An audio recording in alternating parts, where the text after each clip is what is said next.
Hey everyone, welcome back to another episode of Red Donkey Projections. I'm Lucas. I have Eric here as always. Hey guys. And today we'll be discussing the best Democratic candidates that each state should run if they want to pick up the Senate seat. We're only going to be discussing competitive Senate seats, and I'll use that word very broadly. So we'll be discussing the states of Wisconsin, Ohio, Pennsylvania, North Carolina, and Florida. I think tomorrow or in a future episode, we'll be discussing the best Republican candidates that each state should run if they want to unseat the incumbent and pick up the seat. And with that being said, let's get right into it.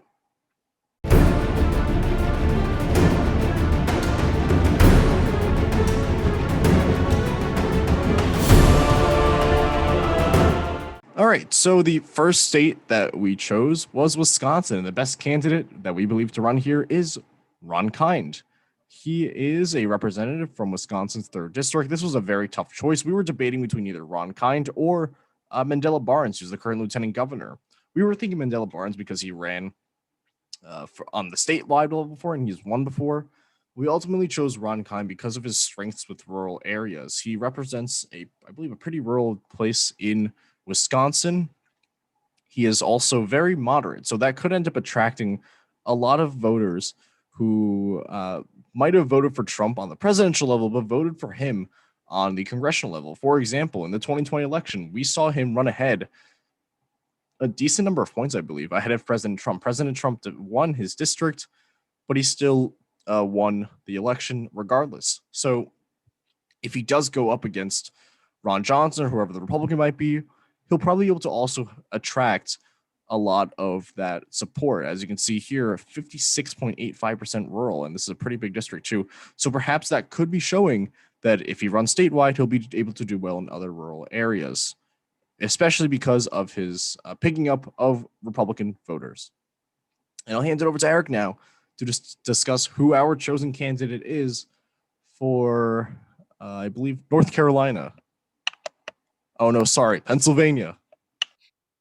So the candidate we chose to beat or pick up a Republican seat is John Fetterman. We've heard about his name in the past. We've talked about him many times, but this Pennsylvania there was no incumbent in this case because Pat Toomey is retiring, but this used to be a Republican seat, so it could be a potential Democratic pickup. The reason why we thought John Fetterman was the best pick was because he is more of a populist candidate, and I've explained this in an earlier video if you want to go check it out. But John Fetterman has an ability to kind of appeal to the more common Pennsylvania voter, especially in the central and western part of Pennsylvania, where the votes really matter and they tend to be more difficult to pick up. He's also held state office before. He was the 34th Lieutenant Governor of Pennsylvania, as it states. So he has some political experience, and specifically, he has state experience in the state of Pennsylvania, which is always good when you're running for Senate. The contestant we were debating about between John Fetterman and this person was Connor Lamb, who also, I think, held he held a House seat here for some time, and he narrowly won in a race.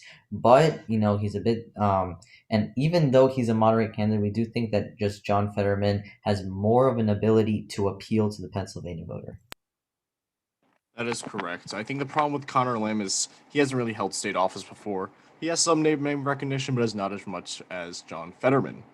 And the next state that we're doing is the state of North Carolina. So let's take a look. Who do we choose for North Carolina? So technically, the best candidate is Roy Cooper, and we're going to hand it over to Eric in a little bit to discuss why Roy Cooper is better. But since he's basically declined, the best candidate outside of him is Sherry Beasley. She is the former Supreme Court Justice of North Carolina, former Chief Justice.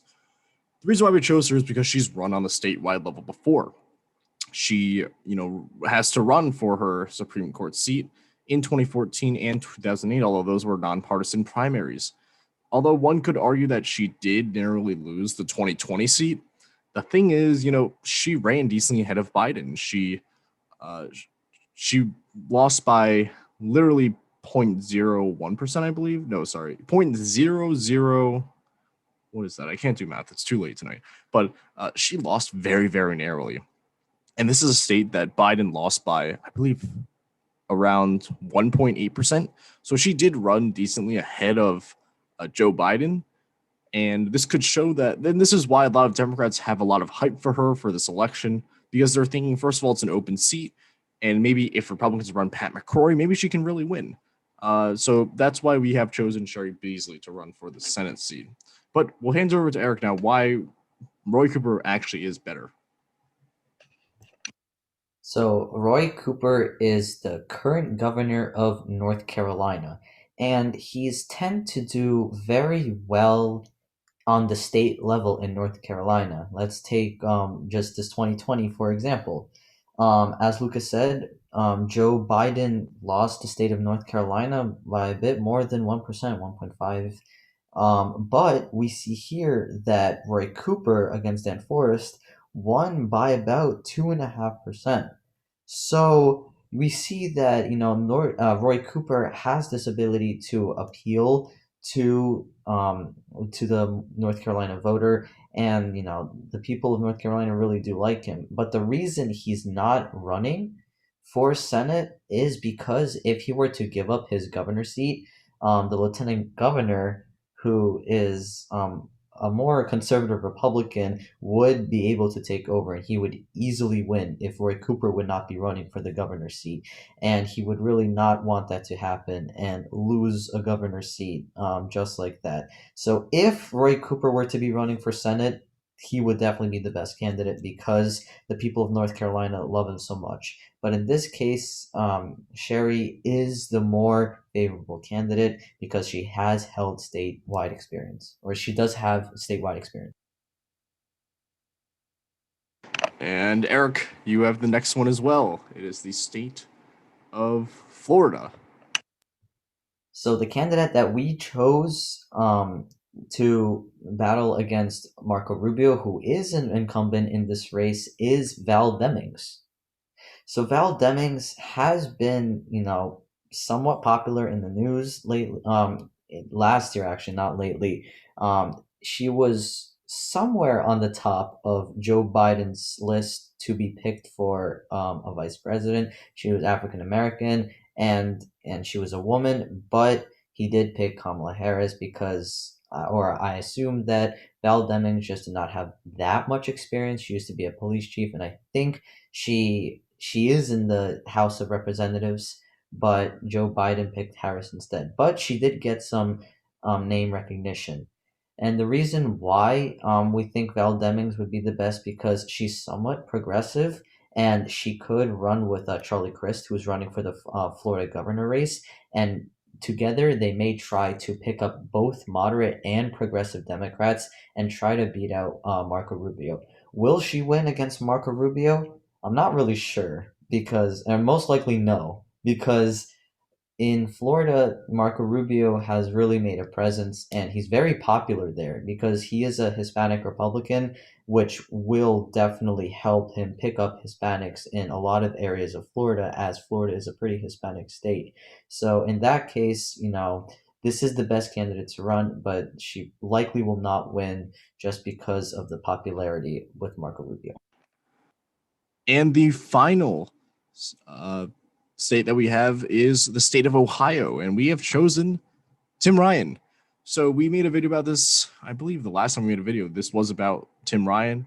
We think he would do better than other Republicans or other Democrats would do in Ohio. Like, he's going to do quite bad still. I think he's going to lose between like 8 to 10 points, but he is probably a better candidate to run. As you can see here, he is a member of the House. He has decent name recognition from the time that he ran for president, and I believe he is pretty well known within Ohio. Looking at his district, it is more of a swinging district, D+1, but Cook PVI does tend to underestimate things.